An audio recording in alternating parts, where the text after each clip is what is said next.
What's up mga kabakal? For today's video, mag-assemble tag pedestal.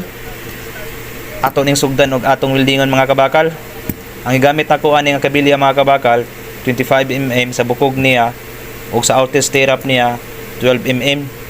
Bisan init ug aso atong aguntahon mga kabakal. Unya ang gitas-on na ni mga kabakal sa pedestal natong gi-assemble, itaas ni siya 6 meters.